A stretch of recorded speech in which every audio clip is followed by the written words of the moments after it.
நாம கலெக்ட் பண்ற ரெண்டுக்கு ஜிஎஸ்டி வருமா? அப்படியே ஜிஎஸ்டி கலெக்ட் பண்ணா கூட அது ஆர்சிஎம்மா இல்ல ஃபார்வர்டு சார்ஜா? இப்படிதான் இவங்க எல்லாம் கொஸ்டின் கேட்டிருக்காங்க.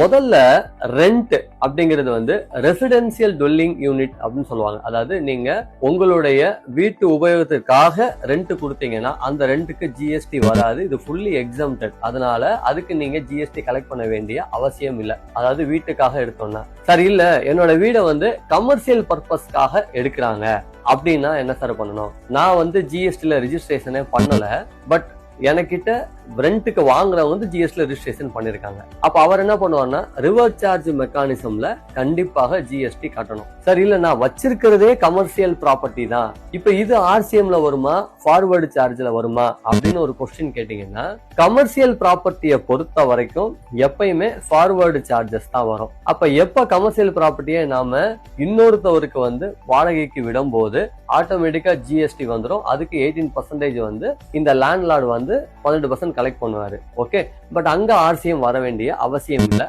சப்போஸ் லேண்ட்லார்டு வந்து ஜிஎஸ்டில ரிஜிஸ்ட்ரேஷனே பண்ணல, ஏன்னா அவருக்கு 20 லட்சம் ரூபாய் தாண்டல அப்படின்னா என்ன சார் பண்ணணும் அப்படின்னா, இந்த இடத்துல ரிவர்ஸ் சார்ஜ் வருமா வராதா அப்படின்னு ஒரு டவுட் வரும்.